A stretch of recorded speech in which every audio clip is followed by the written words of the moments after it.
रश्मि और अमर लॉकडाउन के चलते डेटिंग ऐप पर मिलते हैं। उसी बीच उनकी बॉन्डिंग बहुत अच्छी बन जाती है और दोनों एक दूसरे से प्यार करने लगते हैं। बस लॉकडाउन खत्म होते ही चट मंगनी पट शादी। उससे पहले घर में बात तो कर लो। अरे माँ पापा कभी मना नहीं करेंगे। अमर की बात सुन रश्मि खुश हो जाती है। ऐसे ही दिन बीतते हैं और देखते ही देखते लॉकडाउन खुल जाता है, जिसके अगले ही दिन अमर अपने परिवार के साथ रिश्ता लेकर रश्मि के घर पहुंच जाता है। अभी लॉकडाउन खुला ही है और कोरोना तो ख़त्म भी नहीं हुआ, इसलिए ज़्यादा कुछ ना करके अगले कुछ दिनों में छोटे फंक्शन के साथ शादी कर लेते हैं। अमर के पापा की बात पर सब सहमत हो जाते हैं। कुछ दिन बाद दोनों की शादी हो जाती है और रश्मि अपने ससुराल पहुंच जाती है। बेटा, शादी तो तूने अपनी मर्जी से कर ली, लेकिन बहू को बोल देना इस घर में हुक्म मेरा ही चलेगा, इसलिए अपना राज जमाने की कोशिश भी ना करें। माँ, रश्मि को यहाँ सिर्फ प्यार, आशीर्वाद और अपनापन चाहिए, पैसा या राज नहीं। बेटी की बात पर सास मुंह बनाए वहाँ से चली जाती है और अब वो हर रोज़ रश्मि को परेशान करना और ताने देना शुरू कर देती है। देखो, ये है आजकल की लड़की, इंटरनेट पर लड़कों से बातें करते हुए इन्हें शर्म भी नहीं आती, और यहाँ तो देखो कितनी सीधी सुशील बनकर दिखा रही है। मम्मी, शादी के रिश्ते वाले इंटरनेट ऐप से जब किसी को कोई दिक्कत नहीं है, फिर डेटिंग ऐप के जरिए मिलना किस तरह गलत हो सकता है? रश्मि के डेटिंग ऐप वाली बात सुन उसकी हैरान सास तुरंत तुनक कर पूरे घर को सिर पर उठा लेती है, जिसकी आवाज़ सुन अमर और उसके पापा भी वहाँ आ जाते हैं। हाय मेरी माता, इतना बड़ा झूठ! डेटिंग ऐप को इंटरनेट के जरिए मिली है बोलकर इस कलमुही को मेरे सर ला बिठा दिया। अरे नास पिटी, तुझे जरा भी शर्म नहीं आई?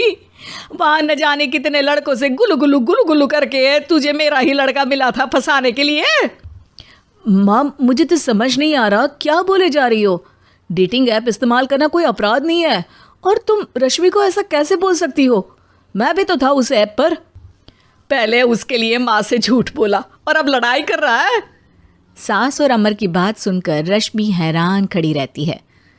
अमर, तुमने घर में झूठ क्यों बोला? ये सब देख रही हो ना, इसी की वजह से झूठ बोलना पड़ा। एक तरफ अमर और रश्मि की ये बात चल रही होती है, वहीं दूसरी तरफ सास का नॉन स्टॉप क्लेश सबको परेशान कर देता है। सब एकदम चुप, जो हुआ सो हुआ, अब मुझे कुछ ना सुनाई दे। पति की बात सुन सास चुप होकर वहाँ से चली जाती है, लेकिन अब वो रश्मि के सिर दुनिया भर के सारे काम डालकर उसका जीना पहले से भी ज़्यादा मुश्किल कर देती है। मम्मी, मैं आपका गुस्सा समझ सकती हूँ, आपको जो करना है कर लीजिए, मैं कभी कुछ नहीं बोलूँगी। उम्मीद है किसी दिन तो आपका गुस्सा शांत होगा और नफ़रत प्यार में बदलेगी।